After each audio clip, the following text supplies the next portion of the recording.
Alhamdulillah Rabbil Alamin. Wassalatu wassalamu ala ashrafil anbiya wal mursalin Sayyidina Muhammadin wa ala alihi wa sahbihi ajma'in. Allahumma salli wa sallim ala Sayyidina Muhammadin iftahi wa rahmatillah adada ma fi ilmillah. Salatan wa salaman da'imaini bidawami mulkillah wa ala alihi wa sahbihi wa ala amma ba'd.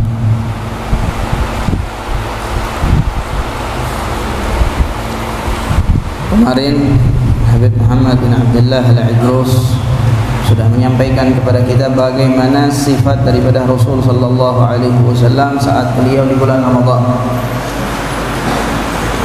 Di antaranya kemarin kita katakan bahwasanya seseorang itu setiap kali masuk bulan Ramadan maka kebaikan pada dirinya semakin bertambah. Nah, sebagaimana yang diajarkan oleh baginda Nabi sallallahu alaihi wasallam, di antara sifat Rasulullah, beliau adalah orang yang dermawan, tapi begitu di bulan Ramadan beliau menjadi lebih dermawan lagi daripada biasanya. Juga hadis yang kemarin sudah kita bacakan, yang telah kita dengarkan, yang menjelaskan bahwasanya di setiap bulan Ramadan Sayyidina Jibril alaihi salam itu turun kepada baginda Nabi sallallahu alaihi wasallam setiap hari. Bahkan dalam riwayat yang lain, satu hari atau setahun di mana Rasul sallallahu alaihi wasallam, atau kita katakan bulan Ramadan terakhir bagi Rasulullah itu Sayyidina Jibril sampai turunnya 2 kali. Mengulang Al-Qur'an bersama Rasulullah itu 2 kali. Biasanya 1 kali, di tahun terakhir itu 2 kali. Di antara apa yang kita dapatkan daripada hadis tersebut, dikatakan Nabi SAW kalau sudah berjumpa dengan Sayyidina Jibril maka lebih dermawan lagi daripada biasanya. Itu juga seseorang kita katakan kalau duduk bersama orang-orang yang saleh maka kebaikan yang ada pada dirinya akan bertambah. Nah, kebaikan yang ada pada dirinya akan bertambah karena dikatakan oleh para ulama, oleh Al-Magal dalam suatu perkataan dalam bahasa Arab dikatakan menjalas janas, orang yang duduk maka akan sejenis. Maknanya orang yang duduk bersama seseorang maka akhlak dan sifat orang yang teman dia duduk akan berpindah sama dia, entah dia sadari atau tidak dia sadari. Juga kemarin kita sudah sampaikan juga, beliau Habib Muhammad menyampaikan mudarasatul Quran di bulan Ramadan itu sangat penting. Nah, karena Ramadan adalah bulan di mana Allah menurunkan Al-Quran, bidayatin nuzul, permulaan turunnya Al-Quran itu di bulan Ramadan. Nah, khilaf tanggal berapa itu khilaf yang jelas pada saat Lailatul Qadar, pada saat malam Lailatul Qadar, karena Allah sudah firmankan dalam Al-Quran, inna anzalnahu fi Lailatul Qadar. Entah bidayatin nuzul, permulaan turunnya Al-Quran itu di bulan Ramadan, atau yang dimaksud turunnya Al-Quran daripada Allah Subhanahu wa taala ke sama'id dunya, kemudian turun kepada baginda Nabi sallallahu alaihi wasallam, itu bertahap. Selama berapa tahun turunnya Al-Quran? 22 tahun sekian bulan. 22 tahun sekian bulan. Atau kurang lebih kita genapkan 23 tahun masa kenabian. Itu masa turunnya Al-Quran secara bertahap kepada baginda Nabi sallallahu alaihi wasallam. Kenapa dianjurkan untuk mudarasatul Quran di bulan Ramadan, untuk memperbanyak membaca Al-Quran? Ya, karena tadi selain diturunkannya Al-Quran di bulan Ramadan, juga para ulama kita itu banyak di antara mereka yang Allah berikan pemahaman di Al-Quran itu di bulan Ramadan seperti ini. Al-Habib Idrus bin Umar Al-Habasyi, beliau katakan Allah Subhanahu wa ta'ala memberikan kepada saya pemahaman pada Al-Quran di setiap bulan Ramadan lain daripada pemahaman saya sebelumnya. Maknanya pemahaman tentang ayat di bulan Ramadan itu beliau memahami ayat atau memahami Al-Quran bertambah pemahamannya, bukan dengan pemahaman yang sebelumnya. Ada pemahaman baru yang Allah berikan. Ada pemahaman baru yang Allah berikan di setiap bulan Ramadan. Oleh karena itu mereka sangat haris, sangat menjaga untuk membaca Al-Quran di bulan Ramadan. Entah itu mudarasah awil qiraah. Entah itu sekedar sekedar qiraah ataupun mudarasah. Bahkan kalau kita mau melihat para imam kita, para imam-imam terdahulu, berapa kali mereka mengkhatamkan Al-Quran di bulan Ramadan itu banyak sekali. Imam Syafi'i, tidak usah jauh-jauh, Imam Syafi'i radhiyallahu anhu kalau selain bulan Ramadan itu beliau mengkhatamkan Al-Quran setiap hari 1 kali. Tapi kalau di bulan Ramadan beliau mengkhatamkan 60 kali. 1 bulan berarti 1 hari 2 kali khatam. Nah, selama 1 bulan 60 kali khatam. Nah, sekarang kita tanya sama diri kita, sudah 10 hari sudah ada yang khatam atau belum? Kalau sudah khatam sudah berapa kali khatam? Kalau belum khatam sudah berapa juz yang telah kita baca? Jangan sampai keluar dari bulan Ramadan tidak sama sekali khatam membaca daripada Al-Quran. Kemudian wa fi sahihain an Anas radhiyallahu anhu qala kana Rasul sallallahu alaihi wa alihi wasallam ahsanan nasi wa asyja'an nas wa ajmalan nas. Nabi sallallahu alaihi wasallam, kata Sayyidina Anas, di antara sifatnya Rasulullah itu adalah ahsanan nas, orang atau manusia yang paling indah, yang paling rupawan itu Rasulullah. Tidak ada seorang pun dari kalangan laki-laki bahkan ataupun perempuan yang lebih rupawan, yang lebih indah daripada Nabi sallallahu alaihi wasallam. Wa asyja'an nas, juga bukan hanya orang yang paling indah, tapi Rasulullah juga adalah orang yang paling berani. Orang yang paling berani. Itu Nabi sallallahu alaihi wasallam orang yang paling berani. Di lain sisi beliau orang yang paling sabar. Bagaimana caranya orang yang paling berani dengan orang yang paling sabar itu bisa dua sifat yang bisa berkumpul pada satu orang? Bisa. Berani itu bukan berarti orangnya tidak sabaran. Tidak. Nah, berani itu ketika haknya Allah Subhanahu wa taala yang diganggu, maka tidak akan ada seorang pun yang dapat menghentikan Nabi sallallahu alaihi wasallam. Kalau beliau marah, kayak di antara sifatnya dalam Al-Barzanji atau Al-Dibai dikatakan wa idza lam yagum wa idza udhi'a haqqullahi lam yagum ahadun li ghadabihi. Wa idza udhi'a haqqullahi lam yagum ahadun li ghadabihi. Apabila ada orang yang melanggar aturannya Allah Subhanahu wa taala, ada syariatnya Allah yang ditentang, maka lam yagum ahadun li ghadabihi, tidak ada seorang pun yang dapat menahan amarahnya Nabi. Nabi betul-betul marah. Tapi kalau itu haknya beliau yang diganggu, beliau adalah orang yang paling sabar. Banyak sekali hadis, kalau kita mau mentelaah lagi sedikit daripada syama'il Nabi sallallahu alaihi wasallam, kita akan dapatkan banyak sekali hadis yang berbicara tentang hilmuhu atau sabarnya Nabi sallallahu alaihi wasallam. Di antaranya hadis yang sudah sering kita dengarkan, ada seorang yang menagih hutang sama Nabi sallallahu alaihi wasallam tapi dengan cara yang tidak baik, padahal hutang tersebut belum jatuh tempo. Walaupun niatnya untuk apa? Untuk menguji Nabi sallallahu alaihi wasallam, betul tidak beliau ini seorang utusan. Tapi asyahid di sini bagaimana sifat Rasul sallallahu alaihi wasallam membalas perlakuan seorang tersebut dengan sangat baik. Ketika datang seorang Badui Yahud pada saat itu menagih hutang sama Nabi sallallahu alaihi wasallam, sampai mengucapkan perkataan yang tidak baik sama Rasulullah. Di awal cerita dikatakan Rasul ketika itu sedang terjadi peperangan atau apa. Orang Yahudi tadi menawarkan bantuan, menawarkan pinjaman sama Rasulullah, maka diambil dengan catatan uang tersebut harus dikembalikan tanggal sekian. Belum waktunya jatuh tempo, 1 hari sebelumnya dia datang sama Rasulullah. 1 hari atau 3 hari sebelumnya dia datang sama Rasulullah menagih, "Ya Muhammad, mana hutangmu? Ayo bayar." kalian ini adalah orang-orang yang tidak tahu menepati janji saat membayar hutang. Nah, dia berucap seperti itu sama Rasulullah.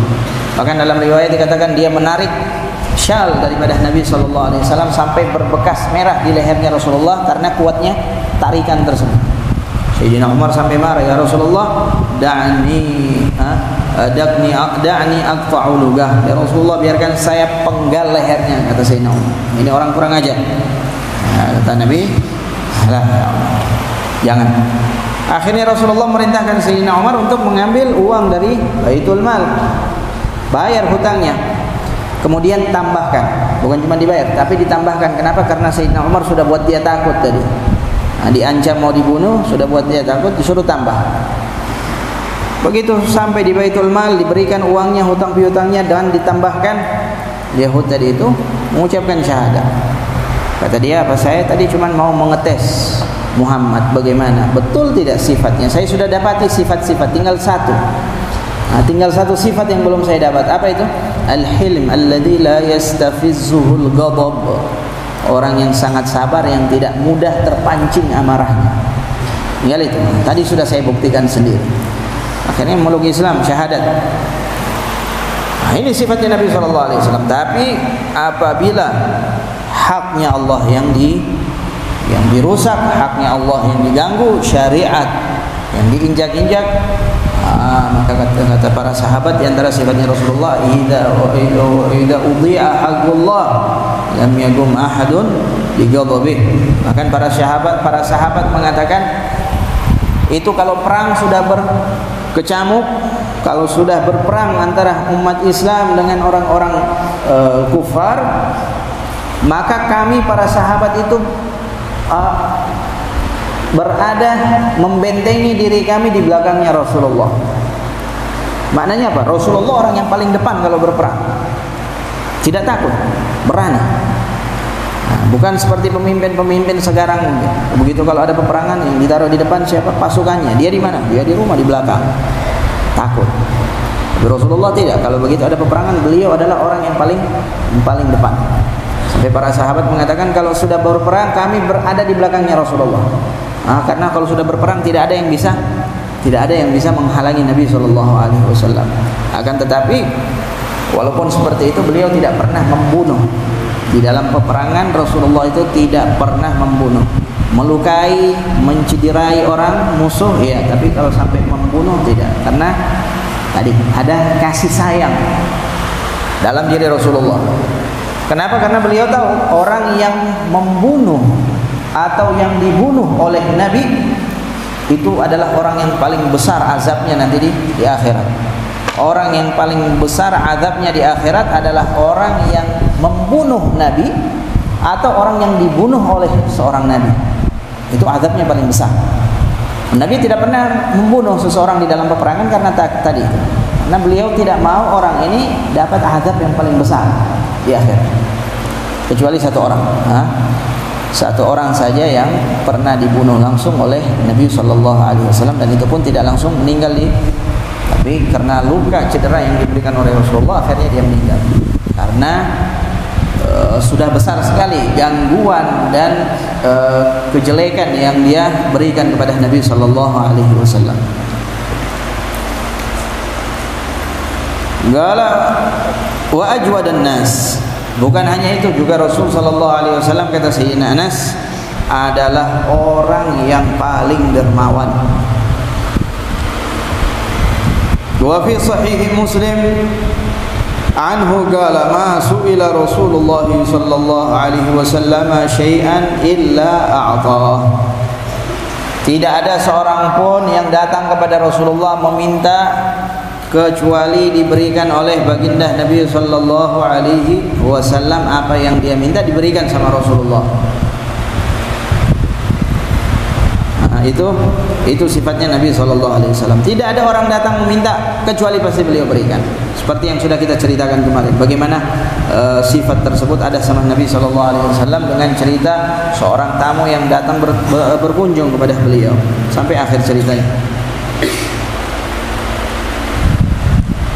Bahkan diceritakan ada juga seseorang masih muda, masih kuat, masih bisa bekerja, datang sama Rasulullah satu kali, ya Rasulullah saya minta bantuan, diberikan sama Nabi bantuan.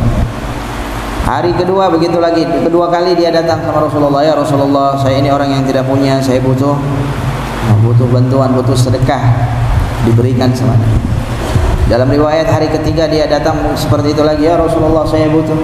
Hari ketiga Nabi tidak kasih dia harta, Nabi tidak kasih dia makanan, tapi Nabi kasih dia fas, kapak, maknanya apa? Kerja.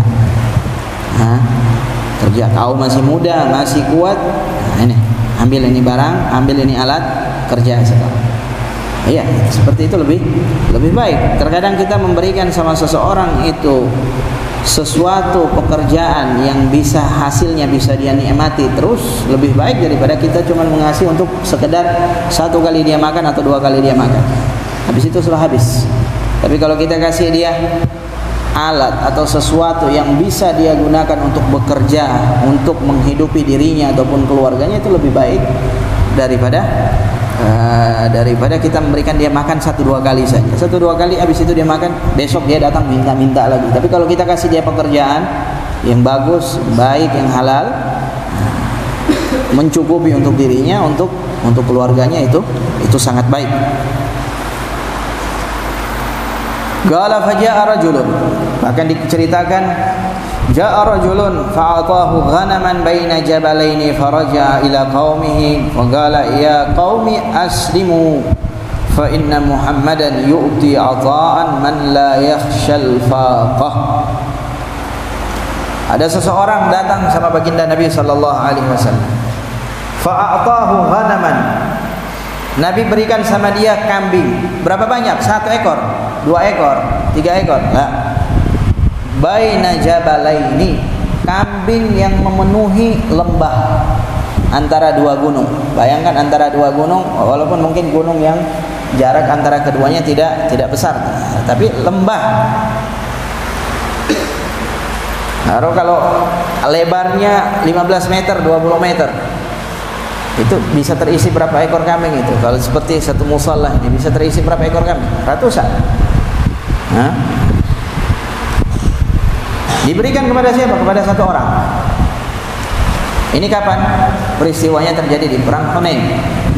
Saat umat Islam, kaum muslimin mendapatkan ghanimah yang begitu banyak, yang begitu besar. Ada 1 orang yang Nabi lihat kalau seandainya dia diberikan harta, maka ini orang bisa mempengaruhi kaumnya untuk memeluk Islam. Nah, karena saat kita berdakwah, nah itu harus punya pandangan yang jauh ke depan saat berdakwah. Nah, ada terkadang orang yang kalau kita kasih sama dia hadiah, nah, saat kita berdakwah, karena berdakwah itu bukan hanya sekedar menyampaikan ilmu, tapi berdakwah itu juga berkorban dengan segala hal yang kita punya, tenaga, pikiran, bahkan harta sekalipun. Terkadang kalau kita berdakwah, kita bisa kasih 1 orang hadiah sama dia, yang kita tahu kalau seandainya kita kasih sama dia, ini bisa mempengaruhi orang banyak, yang akhirnya bisa mengajak teman-temannya yang lain untuk ikut hadir bersama kita. Nah, seperti itu metode dakwah ulama-ulama kita dahulu. Nah, Habib Idrus lihat, itu datang ke Palu, beliau nikah dengan anak putri raja MC Ami Daeng Sultan. Nah, dengan itu pengaruhnya untuk menyebar agama Islam semakin mudah, semakin luas lagi. Wali-wali Songo lihat saat mereka berdakwah di Indonesia juga seperti itu. Nah, para habaib kita, para ulama kita, kadang mereka datang kalau berdakwah tidak langsung ke masyarakat umum, tapi mereka cari dulu siapa pentolan-pentolannya di daerah tersebut. Itu yang didatangi. Itu dulu yang diajak. Karena kalau dia sudah terpengaruh, sudah mau mengikuti Islam, mengikuti ajaran kita, maka yang berada di bawahnya mudah akan terpengaruh. Nah, seperti ini Nabi SAW saat datang seseorang kepada beliau, dan beliau tahu ini orang pentolannya Quraisy. Dalam riwayat siapa? Abu Sufyan. Dalam riwayat yang lain, orang yang lain. Beliau kasih ghanimah begitu banyak, begitu besar. Akhirnya ini orang pulang ke kaumnya. Apa dia katakan sama kaumnya? Faraja ila qaumihi faqala ya qaumi wahai kaumku, aslimu, ayo peluklah Islam kalian. Ayo peluk Islam. Sebabnya apa? Fa inna Muhammadan yu'ti ata'an man la yakhshal faqah. Karena Muhammad baru saja memberikan kepada saya ata, pemberian seperti orang yang tidak takut miskin. Maknanya Rasulullah kalau memberi seakan-akan dia tidak takut miskin. Berapa yang dia punya akan dia keluarkan, tidak takut miskin. Maknanya memberikan dengan pemberian yang banyak. Nah seperti itu. Akhirnya dengan satu orang yang dikasih oleh Rasulullah, ini satu bisa mempengaruhi yang lain, mempengaruhi orang lain. Buktinya dia pulang sama kaumnya, dia ajak kaumnya, Islam kalian. Kenapa? Nabi Muhammad ini kasih pemberian yang begitu besar, seakan-akan dia tidak takut miskin. Saya baru dikasih kambing satu lembah, banyak, ratusan ekor, bahkan mungkin ribuan ekor, banyak, dikasih untuk saya sendiri. Islam kalian. Tidak perlu capek-capek dakwah ke sana kemari, datang ke rumah-rumah, tidak lagi. Tapi cukup satu orang yang dikasih, yang satu orang ini bisa mempengaruhi yang lain.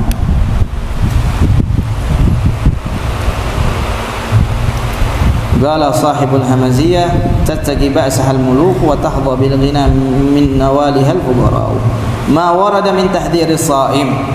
Taqaddama min hadits Abi Hurairah radhiyallahu anhu qala Rasulullah sallallahu alaihi wa alihi wa sahbihi wasallam idza kana yawmu shaumi ahadikum fala yarfuth wa la yaskhab fa in sabbahu ahadun falyaqul inni shaim. Nah, ini sekarang ada larangan atau peringatan daripada Nabi sallallahu alaihi wasallam bagi orang yang berpuasa.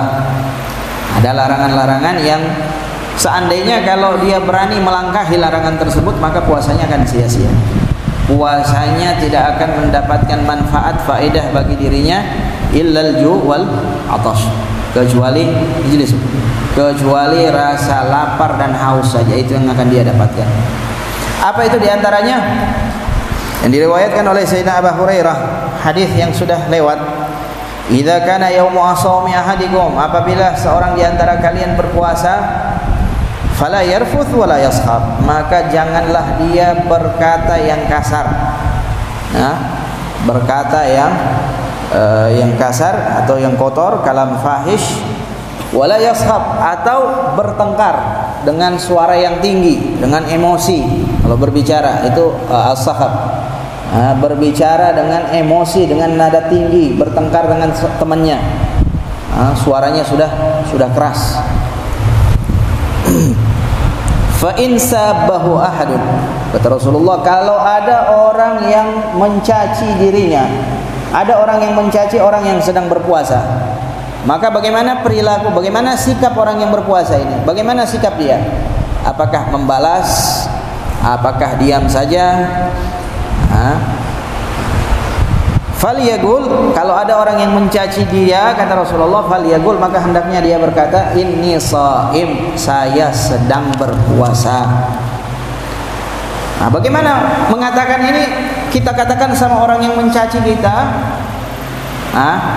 Yang di belakang jangan ada yang bicara. Jangan ada yang bicara. Bagaimana kita katakan ini sama di orang yang sedang mencaci kita? Kalau kita katakan sama dia, takutnya nanti riya, Ustaz. Masa saya mau bilang, jangan kau caci saya sedang puasa. Seperti itu. Berarti riya takutnya, Ustaz. Ya, ada dua kemungkinan. Ya, imma kita katakan sama dia, saya sedang puasa. Maknanya berhenti kau mencaci. Takutnya dosamu bertambah. Kau bukan cuma mencaci orang muslim, tapi orang muslim yang sedang berpuasa, yang sedang beribadah, kau caci, kau maki. Tidak boleh. Atau kasih tahu saya seperti itu, maknanya sudah terserah kau mau caci, mau bagaimana, saya tidak akan balas karena saya puasa.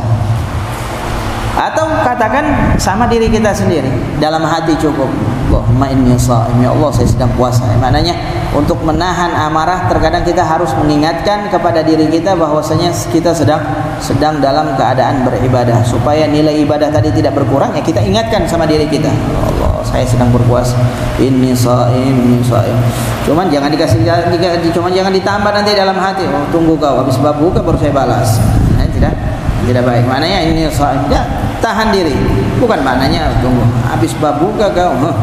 Habis kau saya balas. Tunggu. Pokoknya dari A sampai Z saya balas semuanya. Saya ingat. Nah, bukan seperti itu maknanya. Tahan amarah tersebut. Wa anhu aidan qala والصخب الرفث هو الكلام الفاحش والصخب هو رفع الصوت بالخصام. Kalam fahish itu perkataan yang jorok atau yang jelek. As-sakhab huwa raf'u as-sauti bil khisam. Adapun as-sakhab tadi itu mengangkat suara saat bertengkar. Falyaqul imma bilisanihi hatta yakuffa khasmuhu wa imma biqalbihi. Entah dia mengucapkan dengan lisannya sehingga orang yang mencacinya memakinya itu berhenti, tidak lagi mencaci. Wa imma biqalbihi atau dengan hatinya hatta yakuffa huwa anil khasmi, sehingga dia tidak membalas cacian tersebut.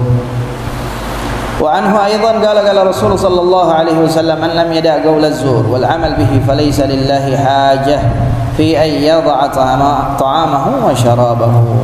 Kata Nabi, di antara peringatan bagi kita hendaknya tidak berucap dengan ucapan qaul az-zur, perkataan yang dustakah, wal amal bihi atau mengamal atau beramal dengan amalan yang tidak baik. Az-zur maknanya asu, yang tidak baik. Man lam yada' qaul az-zur wal amal bihi, orang yang tidak meninggalkan saat dia berpuasa, dia tidak meninggalkan perkataan yang tidak baik dan tidak meninggalkan perbuatan yang tidak baik, falaisa lillahi hajatun fi ay yad'a ta'amahu wa syarabahu, maka Allah tidak butuh kepada puasanya dia atau menahannya dia daripada makan ataupun minum. Dia tidak makan, dia tidak minum, tapi lisannya masih gampang untuk berbohong, mudah untuk ghibah, namimah, pindah sana sini ngadu domba sama temannya, pindah sana sini, semua kebohongan yang dia ucapkan. Wal amal bihi, amalnya juga tidak baik. Orang yang seperti ini, maka kata Nabi, Allah tidak peduli lagi sama puasanya. Tidak ada manfaat daripada menahan daripada lapar ataupun minum saja. Menahan diri tidak makan, tidak minum saja. Tapi amal jelek, maksiatan lanjut terus. Tidak diberhentikan sama dia.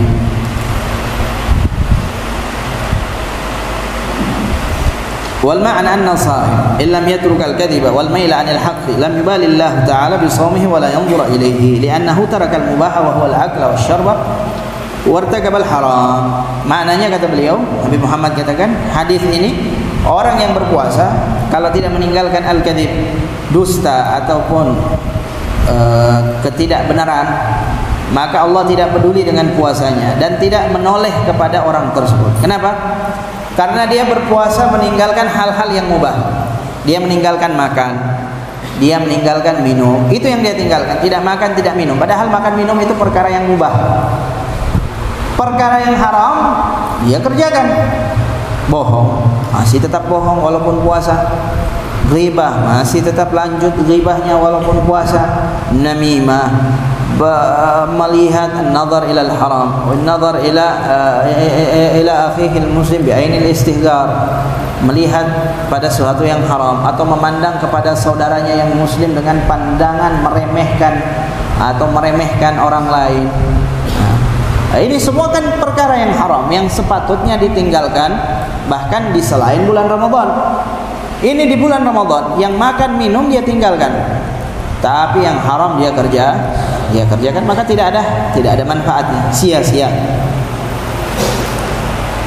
Dan perumpamaannya kata beliau, wa huwa ala halihi hadza ashbah bil jasadil khali min ar-ruh. Perumpamaan orang yang seperti itu perumpamaan jasad yang tidak ada rohnya, yang tidak ada nyawanya, mayit. Orang kalau sudah mayit, apa yang bisa kau sampaikan sama dia? Apa yang bisa dia perbuat? Tidak ada manfaatnya sudah. Mayit kalau mau dibiarkan akhirnya akan bau busuk, menimbulkan bau yang tidak sedap. Sebaiknya apa? Cepat-cepat dikuburkan. Nah, ini orang yang seperti itu, orang yang meninggalkan yang haram, yang tidak meninggalkan haram, yang dia tinggalkan yang mubah saja. Makan minum dia tinggalkan. tapi yang haram dia kerjakan. Itu perumpamannya seperti orang yang ada jasadnya tapi tidak ada rohnya. Nah, tidak ada manfaat yang kita bisa dapatkan dari dia. Wa qasdul maula min 'abdihi bi siyamihi ay yatahassal 'ala taqwa kama qala ta'ala la'allakum tattaqun. Dan maksud Allah Subhanahu wa taala mewajibkan puasa kepada seorang hamba untuk apa? Untuk hamba tadi itu mendapatkan yang namanya ketakwaan. Kalau dengan puasa tidak bisa mendapatkan ketakwaan, tidak lebih takut lagi sama Allah, tidak ada lebih besar lagi pengharapannya akan ridhanya Allah Subhanahu wa taala. Nah, ini yang seperti ini berarti puasanya sia-sia. Qala fadlun man fattara shaiman. Keutamaan bagi orang yang memberikan buka puasa bagi orang yang berpuasa. An Zaid bin Khalid al-Juhni radhiyallahu anhu marfu'an, man fattara sha'iman kana lahu mithlu ajrihi ghaira annahu la yanqusu min ujurihim syai'an. Rawahu al-Imam Ahmad, Tirmidzi wa Ibn Hibban. Wa qala Rasulullah sallallahu alaihi wasallam man fattara sha'iman fi Ramadan kana maghfiratan li dhunubihi wa 'idku ragabatihi minan nar. Ini fadilah orang yang memberikan buka bagi orang yang berpuasa. Nah, ingat sebelumnya kan sudah kita jelaskan beda memberikan buka puasa sama memberikan makan malam ya. Maksudnya di sini memberikan makanan yang digunakan oleh seseorang untuk membatalkan puasanya. Maknanya untuk berbuka. Nah, ini fadilahnya besar. Walaupun memberikan makan malam setelah dia berbuka fadilahnya juga besar, tapi di sini ada khususiyahnya. Nah, di antaranya Nabi sampaikan orang yang memberikan buka puasa kepada orang yang sedang berbuka, yang sedang berpuasa, maka dia akan mendapatkan pahala orang yang berpuasa tersebut dan tidak berkurang pahala puasa sama sekali. Maknanya pahalanya sempurna yang diterima, yang kita terima. Nah, sudah kita sampaikan juga, kita kalau berpuasa sendiri, kita kalau berpuasa, kadang puasa kita itu nilainya berkurang, pahalanya berkurang. Apa yang buat puasa kita berkurang pahalanya? Ya tadi, kadang masih bohong, kadang masih melihat sesuatu yang haram. Tapi ada cara kita bisa mendapatkan pahala puasa yang sempurna. Apa itu? Dengan cara memberikan makan kepada orang yang berbuka. Kasih makan sama orang yang berbuka, maka pahala puasa sempurna kita terima daripada Allah Subhanahu wa taala, di luar pahala puasa kita. Nah, juga memberikan buka puasa kemarin dalam hadis yang sudah kita dengarkan, dalam hadis Ramadaniyah, itu tidak harus mau kasih buka puasa orang, tidak harus belikan dia hisana, ya kan? Tidak harus belikan nasi padang, ya tidak harus. Kata Rasulullah, itu semua bisa kita dapatkan walaupun dengan cuman sebiji kurma. Kita kasih satu biji kurma, kasih, dapat pahala. Karena para sahabat waktu itu mengeluh sama Rasulullah, tidak semua di antara kita orang ini orang kaya ya Rasulullah, tidak bisa memberikan makan sama orang. Kata Nabi, itu semua bisa kalian dapatkan walaupun cuma dengan sebiji kurma. Kau punya 3, kasih temanmu 1, kau 2, dia 1, dapat pahalanya, dapat. Walau syurbatal ma, atau 1 teguk air. Kau punya air 1 gelas, bagi 2, kasih dia setengah gelas, kau minum setengah gelas. Nah, kalau sekarang tidak, bahkan ada yang punya 2 botol sirup, dua-duanya tidak dia mau bagi, dua-duanya buat saya sendiri. Saya haus ini, 1 hari tidak makan, tidak haus betul. Ini 2 ini mungkin kurang. Nah, ini mana mau dapat pahala? Nah, mana mau dapat pahala memberikan buka bagi orang yang berpuasa? Ada yang seperti itu, ada kan? Hah? Iya, nah, ada. Mungkin ada dapat kiriman tajil dari rumah, iya. Buat siapa? Oh, sendiri saja. Cuman sedikit mamaku kasih. Iya. Cuma cukup buat saya sendiri, sudahlah. Yang lain berapa dikirim? Ada 3 Ustaz. Kasih 1. 2 buat kau sendiri. 2 Allah, itu sudah lebih, sudah cukup. Yang 1 kasih teman untuk dia berbuka. Dapat pahalanya. Nah, dari sekarang belajar. Kalau kita tidak mau belajar dari sekarang, nanti sampai di luar, dari sini botu, di luar botu sekali. Itu pasti. Kalau sudah di sini botu, di luar botu sekali. Belajar dari sini, dermawan. Masa sudah kita pelajari bagaimana sifatnya Rasulullah, dermawannya Rasulullah di bulan Ramadan. Sampai sekarang kita masih bodoh, tidak belajar dermawan itu, tidak kita pelajari. Nah, sifat yang seperti itu bukan sifat pemberian, ya sifat pemberian daripada Allah, tapi bisa didapatkan, ya. Bisa didapatkan. Itu semua ilmu yang dipelajari dengan cara membaca syama'il, membaca sifat-sifat orang-orang saleh, kemudian kita amalkan. Di antara fadilahnya kata Nabi, man fatara sha'iman kana maghfiratun lidunubi. Orang yang memberikan buka puasa bagi orang lain, maka itu adalah ampunan dari Allah akan dosa-dosanya. Bukan hanya itu, wa itqu raqabatihi minan nar, dan juga pembebasan baginya daripada api neraka. Nah, setiap hari dalam riwayat Allah memerdekakan 600.000 orang daripada api neraka. Salah satu caranya bisa kita dapatkan dengan memberikan buka kepada orang yang sedang berpuasa. Kalau kita berikan, maka kita insya Allah termasuk satu daripada 600.000 yang Allah merdekakan daripada api nerakanya. Allah. Ya, dari sekarang latihan, belajar bagaimana jadi orang yang dermawan, bagaimana jadi orang yang suka berbagi, bukan orang yang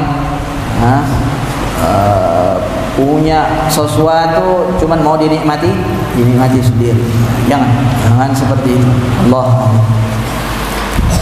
Fatihah.